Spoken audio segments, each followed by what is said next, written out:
I never thought I'd be sitting here at 61, watching the sun rise from my home office, instead of fighting morning traffic to the company I helped build. 40 years in insurance teaches you a lot, mostly about trust and how fast it disappears when money's involved. The mahogany box on my desk holds 32 years of service pins from Coastal Meridian Life Systems. One for each year, until there wasn't a 33rd. The last time I polished them was 3 months ago, before everything changed. Before I learned that in today's corporate America, 4 decades of dedication can be erased with a single sheet of paper and a 20-minute meeting. I trace my fingers over my coffee mug, the one my team gifted me on my 20th anniversary with the company. The Client Whisperer, it says. Not the most original nickname, but one I wore with pride. Because in the retirement planning world, trust isn't given. It's earned through thousands of hours of honest conversations at kitchen tables, hospital waiting rooms, and life's most vulnerable moments. I remember my first major client back in 1992, the Hendersons. They were terrified about retirement, convinced they'd outlive their savings. After 6 hours at their kitchen table, 3 pots of coffee, and a legal pad full of calculations, I'd mapped out a plan that would see them through. When Mr. Henderson passed away 11 years later, his wife called me first, before her children, before the funeral home. "You need to help me navigate this," she'd said. "Harold always said you were the only one who would know what to do." That level of trust isn't built with algorithms or automated email sequences. It's built with presence, with time, with showing up when others won't. By last year, I was personally managing client relationships that accounted for nearly 40% of Coastal Meridian's recurring revenue. 4 out of every $10 flowing into the company came from people who specifically asked to work with me. People who had turned down cheaper options because they wanted someone who remembered their grandchildren's names and knew which questions to ask when life took unexpected turns. I should have seen the warning signs 18 months ago when the acquisition rumors started.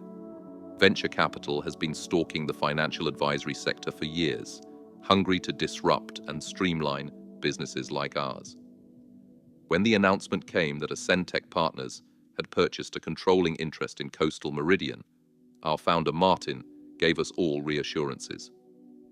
"Nothing will change on the ground," he promised during the all-hands meeting. "They value our culture, our expertise, our client relationships. This just gives us the capital to expand and modernize." I believed him, because I wanted to believe him. Because at 60, the thought of starting over felt impossible. Because I'd given my best years to building something I truly believed in. A firm where clients weren't just policy numbers or commission opportunities, but real people whose financial security we were entrusted with. It took exactly 4 months for the promises to evaporate. First came the listening sessions with the new leadership team. Bright-eyed MBAs in slim-fit suits, armed with analytics dashboards and engagement metrics I'd never heard of.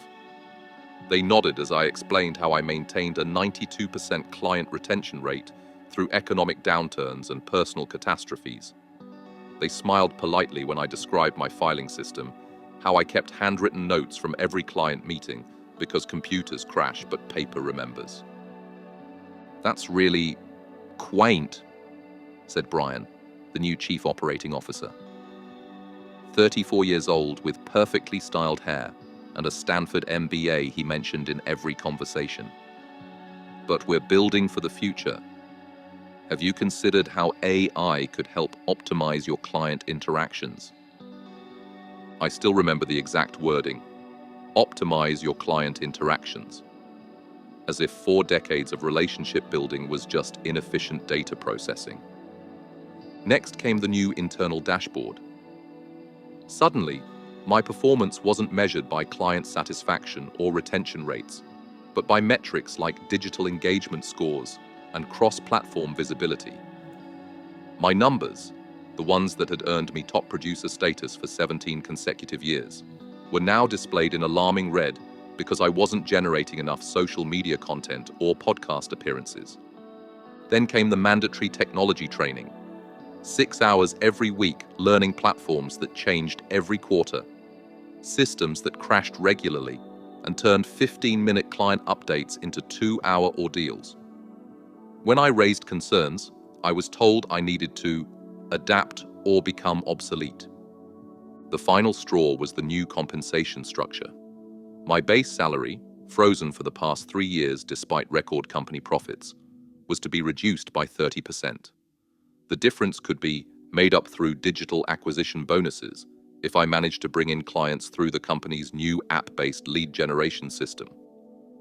When I pointed out that 90% of my new business came from referrals, actual human beings recommending me to their friends and family, Brian smiled that practiced empty smile. That's exactly the mindset we're trying to evolve beyond, he said. Modern consumers want frictionless digital experiences, not old-school relationship selling. Old school. I heard that phrase 16 times in my last 3 months at the company. Old school record keeping, old school client meetings, old school communication style. They never used the word they really meant, old. I was becoming a liability in their eyes, a high-salaried remnant of a business model they were determined to dismantle. My client relationships, built over decades, were seen as assets to be transferred to younger advisors who could be paid less and controlled more. What they didn't understand was that those relationships weren't company property. They were built on trust that couldn't be transferred via an email introduction or an automated notification. I thought I had more time to navigate this transition. I was wrong. I wasn't naive. I'd watched similar scenarios play out at other firms when ownership changed hands. That's why, 14 months before the acquisition, I'd taken steps to protect myself. With the help of an attorney who specialized in financial service transitions, I had quietly formed my own registered advisory firm as a contingency plan. Meridian Harbor Advisors, a nod to my history, but a foundation for my future if needed. It was completely above board. My employment contract, drafted in a different era, had no non-compete clauses that would prevent me from serving clients independently if I ever left. More importantly, most of my key clients had signed direct advisory agreements with me personally, not with Coastal Meridian. It was a paperwork nuance that the new ownership, focused on scalable tech systems rather than relationship documentation, had completely overlooked. I hadn't planned to use this emergency exit. Even as the culture shifted and new management made their disdain for legacy approaches increasingly clear, I kept hoping things would stabilize, that they would eventually recognize that in a business built on trust, human connections still mattered. That 4 decades of expertise couldn't be replaced by a chatbot or a fresh graduate with a tablet. I was wrong. It was 3:15 on a Friday afternoon when my office phone rang. Jessica from Brian's office asked me to come to the executive suite at 4. No agenda provided, no context given. I knew. I'd seen this choreography before. Late Friday meetings. Perfect timing to clear out a desk when the office was emptying. Minimal audience for the departing employee's final walk to the elevator. I took a moment to look around my office. Photos with clients at retirement celebrations, the handwritten thank you notes I'd framed, the vintage fountain pen set my first big client had given me when I helped his daughter navigate college funding. 29 years in this room, watching the city grow through my window, building a legacy I thought would last. I backed up my personal contact list to a thumb drive, not company property, but my own record of relationships built over decades. I straightened my tie, put on the suit jacket I'd draped over my chair that morning, and made the long walk down the hallway to what I already knew would be my professional execution. Brian was seated at the conference table, a manila folder precisely centered in front of the chair where I was expected to sit. Next to him was a woman I'd never met, Alessandra from HR, as she curtly introduced herself. No handshake offered. Darren, thank you for joining us.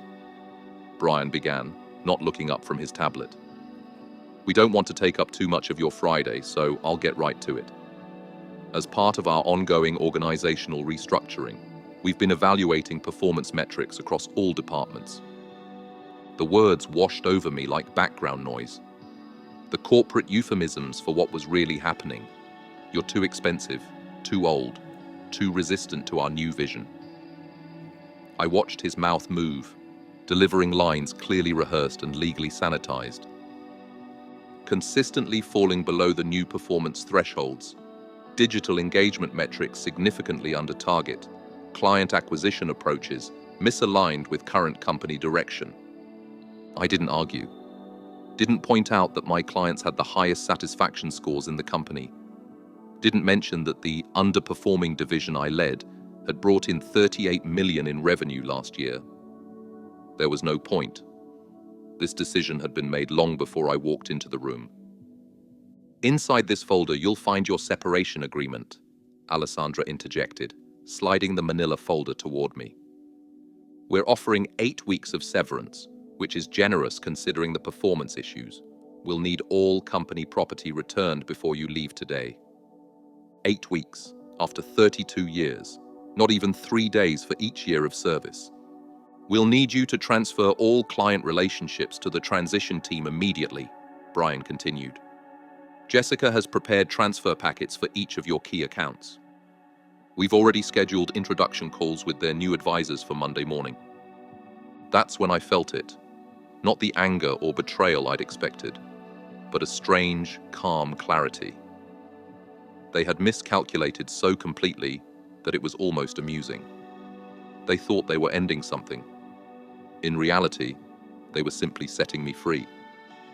"Is there anything specific you'd like me to communicate to the Andersons?" I asked, referencing our largest client family, 4 generations who collectively had over 22 million under management with us. Brian looked momentarily confused by the question. "The transition team will handle all client communications. We have standardized messaging prepared." "Of course," I nodded. "And the Wilsons?" "They're approaching their 40th anniversary next month. They've been planning that celebration trip to New Zealand for years." "Again, the transition team will manage all client relationships going forward," Brian repeated, clearly annoyed by my questions. "We have systems in place." He didn't know their names, didn't know their stories, didn't understand that what he called client relationships were actually human beings who had shared their deepest financial fears, their family conflicts, their hopes for legacies that would outlive them, all with me, not with Coastal Meridian's brand or systems. I signed the paperwork without argument, handed over my company phone, laptop, and building access card. Agreed to the exit interview scheduled for the following week. I was the model of professional composure. "Do you have any questions before we conclude?" Alessandra asked, already gathering her papers. "Just one," I said quietly. "When you decided to terminate the person managing nearly 40% of the company's revenue, did anyone calculate the potential client retention risk?" Brian's face showed a flicker of something, irritation perhaps, or the first hint of doubt. "Our analysis shows that clients remain with institutions, not individual advisors," he said dismissively. "Especially older clients who don't want the hassle of paperwork. The transition team has a 94% retention success rate." I simply nodded and stood. "I wish you the best of luck with that analysis." But what I didn't realize at the time was that this dismissal would be the best thing that ever happened to me. I was escorted to my office by security, a new policy, I was told, nothing personal. I watched as they inventoried my personal items into a cardboard box. Family photos, industry awards, the coffee mug, the service pins. 32 years reduced to a container you could carry with one hand. When I walked through the lobby for the final time, the receptionist who had announced my arrival every morning for 17 years couldn't meet my eyes. 2 advisors I had personally mentored suddenly became fascinated with their phones as I passed. Nobody wanted to witness what was happening, the unceremonious disposal of a company cornerstone. I felt strangely light as I drove home, not relieved exactly, not yet angry, just disconnected, as if watching the end of someone else's career rather than my own. My wife Catherine was waiting when I arrived, already informed through the company grapevine about what had happened. She'd prepared my favorite dinner, opened a bottle of wine we'd been saving, and then simply held me as 32 years of suppressed emotion finally broke through. I don't know who I am without that place, I confessed in the darkness of our bedroom that night. I don't know if I can start over at 61. You're the same man you've always been, Catherine said firmly. The same man your clients trust. The same man who's helped hundreds of families secure their futures. The building doesn't make you who you are. She was right, of course, but doubt still crept in during those dark hours. Was I too old to rebuild? Had the industry changed too much? Would clients, even those who considered me family, be willing to follow me when they received official communications from the company? I barely slept that night. By 5 a.m., I was at my home office desk, staring at the emergency protocol I'd created, but hoped never to use.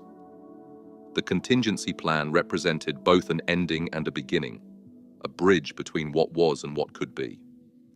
The plan was meticulous, refined over dozens of hypothetical scenarios and consultations with industry transition specialists. Each step was designed to be impeccably ethical and legally sound, while maximizing the likelihood of preserving the client relationships I had spent decades building. The foundation was already in place. Meridian Harbor Advisors was fully licensed and operational, though dormant. The compliance framework was established. The custodial relationships were secured. The technology was ready. All that remained was to flip the switch. My finger hovered over my laptop keyboard. One email would set everything in motion. One decision would determine whether 32 years ended in corporate disposal or professional rebirth. I thought about Brian, so confident in his algorithms and transition statistics. About the clients who had trusted me with not just their money, but their hopes, fears, and family legacies. About whether, at 61, I had the energy to rebuild what had taken a lifetime to create. The sun was rising over the harbor when I finally pressed send. The email contained a simple, professionally produced 3-minute video, along with a digital packet tailored to each recipient. No desperate pleas, no bitter accusations against Coastal Meridian. Just a straightforward explanation. After 32 years with Coastal Meridian Life Systems, I've made the decision to continue serving clients through my independent advisory firm, Meridian Harbor Advisors. Your financial journey has always been personal to me, and I'd be honored to continue our relationship in this new chapter. Attached is information about this transition and the simple steps required if you choose to maintain our advisory relationship. The email went to 53 clients, representing nearly 300 million in managed assets. Clients who, according to my employment contract, I was fully entitled to serve independently. Clients who had signed agreements with me personally, not with the corporate entity. By 8 a.m., my phone was ringing. The Andersons were first, as I had expected. "We just received your email," Robert Anderson said. "Martha and I have already discussed it. Send whatever paperwork we need to sign. Where you go, our accounts go." That was never in question. By noon, 27 clients had called, with virtually identical messages. By the end of the day, that number had reached 41. Meanwhile, chaos was unfolding at Coastal Meridian. My former assistant, who remained friends with Catherine, reported that Brian had called an emergency meeting when the first transfer requests started arriving. The transition team, so confident in their retention statistics, was wholly unprepared for the volume and decisiveness of the client departures. Brian called my cell phone at 2:15 that afternoon, then again at 3:20, and again at 4:45. I let each call go to voicemail. His messages evolved from professionally cordial to increasingly desperate. "Darren, this is Brian. There seems to be some confusion with several of our clients. Please call me back to discuss." "Darren, Brian again. We need to talk immediately about the communications being sent to Coastal Meridian clients. This is a serious matter." "This is Brian Mills. What you're doing could be interpreted as client solicitation, which could have serious legal implications. Call me back immediately." I didn't return the calls. There was nothing to discuss. Every action I had taken was explicitly permitted under both my former employment agreement and the regulatory framework governing financial advisors. I had not solicited clients while employed by Coastal Meridian. I had not removed any proprietary information. I had simply informed clients of my new professional situation and provided a mechanism for them to continue working with me if they chose to. By Wednesday, just 72 hours after my termination, transfer paperwork had been submitted for client relationships representing over 60% of the assets I had managed at Coastal Meridian. More than 90 million in managed assets was in motion, moving from a firm that had discarded 3 decades of expertise to one built specifically to honor client relationships. That Wednesday evening, I received a different kind of call. From Martin, the original founder who had stepped back to an advisory role after the acquisition. "I didn't know," he said, his voice heavy with regret. "I was told this was a mutual separation, that you were ready to retire. I would never have allowed this if I'd known the truth." "It's done now," I replied, not unkindly. We had been friends once, before shareholders and venture capital had come between us. "They're in complete panic," Martin continued. "The board is meeting tomorrow. Brian's position is in jeopardy. They didn't realize..." He stopped abruptly. "They didn't realize the clients were relationships, not assets," I finished for him. "They didn't understand that trust can't be transferred through a form letter." The silence that followed confirmed everything. "Would you consider... Is there any arrangement that could bring you back?" Martin finally asked. "A leadership position, equity stakes. Name your terms." The offer was tempting, I'll admit. The validation, the vindication, the chance to walk back through those doors, not as a discarded legacy, but as a power broker who had brought the new regime to its knees. But I had glimpsed a different future now. One where client interests truly came first, where decades of expertise were valued, not dismissed, where I answered to my own principles, not to quarterly earnings reports or engagement metrics. "I'm afraid that ship has sailed, Martin," I said, "but I wish you and the company well." He seemed to understand. Before hanging up, he said something that has stayed with me since. "They thought they were buying a business. They didn't realize they were really buying thousands of individual decisions to trust, decisions that could be unmade just as easily." In the months since that week, Meridian Harbor Advisors has flourished beyond what I could have imagined. 48 of my former clients ultimately transferred their accounts to my new firm. Word of mouth brought 15 new client relationships, friends and family of existing clients who heard the story and wanted to work with an advisor whose loyalty to clients had been so clearly demonstrated. I hired 2 younger advisors who had also been pushed out during the restructuring, creating a team that bridges experience and innovation without sacrificing either. We've implemented technology that enhances our client service, rather than replacing the human connection at its core. Coastal Meridian, meanwhile, has struggled. Brian is gone, resigned to pursue other opportunities, according to the press release. The company has lost nearly a third of its total assets under management. Their stock price has dropped 42% since the mass client exodus began. As for me, I'm working harder than ever at 61. But it's different now.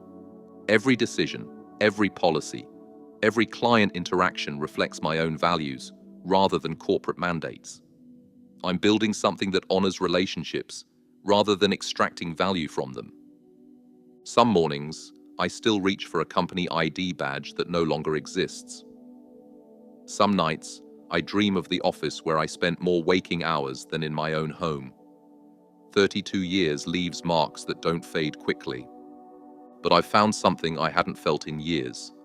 Purpose renewed, rather than simply continued. The freedom to serve clients according to my conscience, rather than a corporate playbook. The satisfaction of building a legacy that might actually endure. The mahogany box still sits on my desk, holding those 32 service pins. I don't polish them anymore. They're artifacts now, reminders of a different time. Beside them sits a new token, the first dollar earned by Meridian Harbor Advisors, framed by my team to mark not an ending, but a beginning. If there's a lesson in all of this, one I wish I could share with every professional feeling vulnerable in today's disposable corporate culture, it's this. Know your value, understand your legal rights, build relationships that transcend institutional boundaries, and always have a contingency plan.